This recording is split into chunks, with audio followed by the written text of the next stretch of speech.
Echoes of the Lost Brothers. Intro. What if the family you lost wasn't gone forever, but hidden in plain sight, shaped by secrets and lies? In the cold, hard Chicago South Side, three little boys once shared pancakes, cardboard forts, and unbreakable promises under one roof.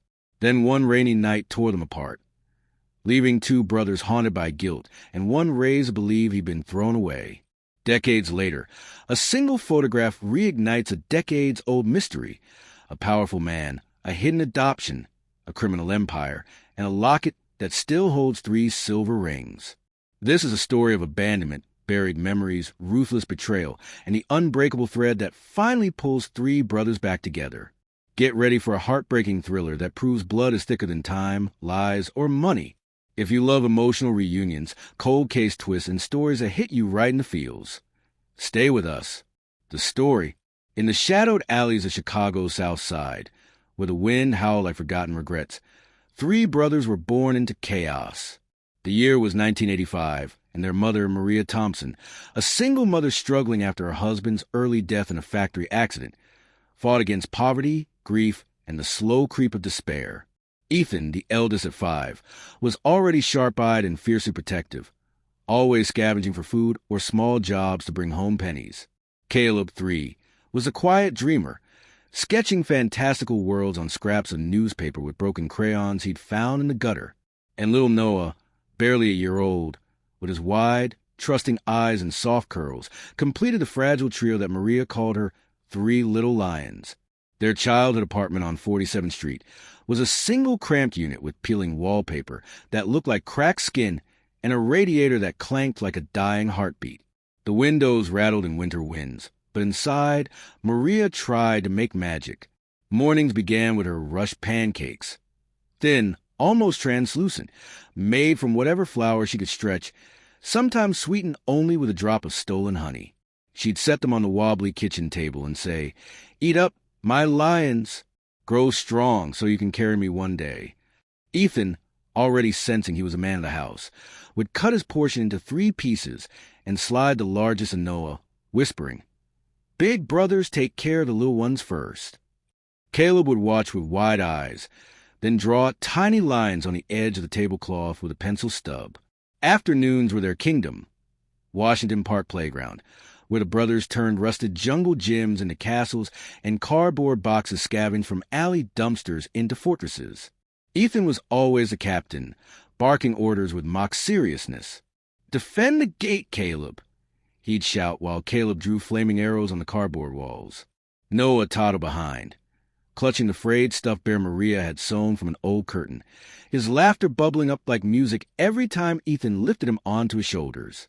"King Noah sees the whole kingdom," Caleb would declare, and they'd all cheer, arms raised to the gray Chicago sky. But the shadows grew longer with each passing month. Ethan remembered the nights Maria came home late from the diner, her eyes glassy from exhaustion, or from the bottle she sometimes hid under the sink. The arguments with bill collectors rang through the thin walls like gunshots. The boys would huddle under one shared blanket on the pull-out couch, Ethan spinning stories to drown out the fear. Once upon a time, 3 brave brothers conquered dragons and found a mountain of gold. He'd begin. Caleb would add details. The dragon had purple scales and breathed ice. While Noah babbled along, tiny fingers tracing the silver locket that hung around Maria's neck. 3 small intertwined rings engraved inside with their initials. "This is us," Maria would whisper when she thought they were asleep. "Forever linked, no matter what." One winter night, the heat failed entirely. The temperature dropped below 0, and the boys piled into Maria's narrow bed, bodies pressed together for warmth. Caleb drew snowflake monsters on the fog window with his fingertip. Noah's breath made little clouds that matched. Ethan kept watch, arms around both brothers, whispering, "Okay, we've got each other." Maria pulled them closer, her voice cracking like thin ice. "We'll always be together, my lions. Promise." But the promise felt fragile even then. Caleb's memories carried more color and ache. He remembered stolen library trips, Maria sneaking them in after hours when the librarian wasn't looking, letting Caleb lose himself in picture books of nights and faraway lands. "One day I'll draw our adventures," he promised. copying dragons and castles on any scrap could find. Their treasure hunts in the alleys became ritual. Bottle caps were gold coins, shiny gum wrappers were jewels. Ethan led, Caleb mapped with charcoal lines on torn paper. Noah followed with delighted squeals, stuffing treasures into his pockets. The hungriest nights hurt the most. Once Caleb traded his favorite drawing, a crayon portrait of the four of them smiling under a big sun, for a neighbor's half loaf of bread. He watched Noah devour it with tears in his eyes. Ethan hugged him tight. Family first, Cal. Always.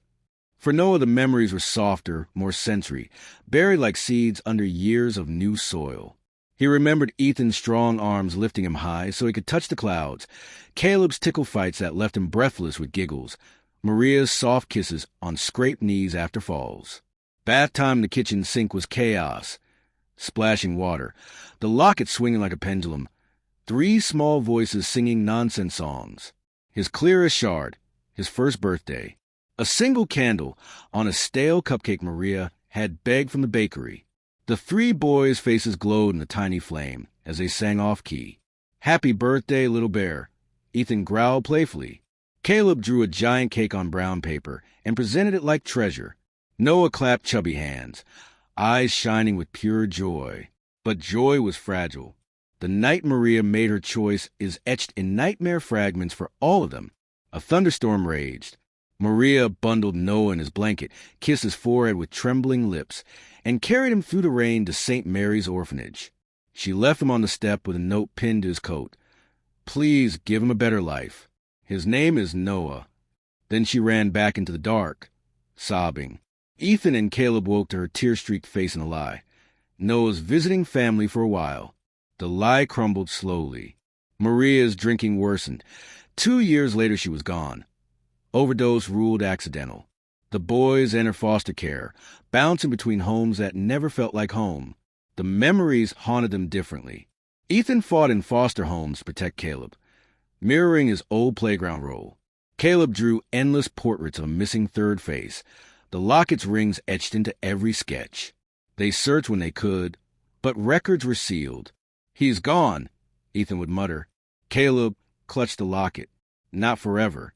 Story continues with the 2025 investigation, the discovery of Nicholas Hale, Noah Thompson, the Harlan conspiracy, the tense tailing and overheard conversations, the uncovering of Maria's hidden letters revealing Harlan's threats, the brothers' internal guilt and pain, the stormy cabin showdown, the firefight, Nicholas's turning point, the emotional reunion and the healing aftermath.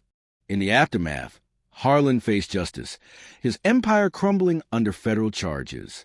Nicholas liquidated most of his assets, funneling millions into orphanages, addiction recovery programs, and scholarships in Maria's name. Caleb's gallery hosted a groundbreaking exhibition, a triptych titled The Forgotten Bond. 3 massive canvases showing the playground fort, the winter huddle, and the 3 adult brothers standing together under a breaking storm. Ethan quietly retired his PI license and moved to L.A., renting a small house near the beach where the brothers could gather. Happiness arrived slowly, like dawn after endless night. Sunday dinners became ritual. Pancakes made from scratch, laughter echoing as they retold childhood stories. They rebuilt the locket into 3 matching pendants, each holding 1 ring. Nicholas, Noah, began therapy, slowly reclaiming the boy he'd been forced to bury. One evening on the balcony overlooking the Pacific, watching the sunset paint the sky gold, Noah spoke softly. "We were lost for so long, scattered, but look at us now." Ethan raised his glass. "To the lions." Caleb smiled, eyes shining, "to coming home." And in that quiet unity, the clink of glasses, the shared silence, the warmth of 3 brothers who walked through fire to find each other, the mystery finally dissolved into light.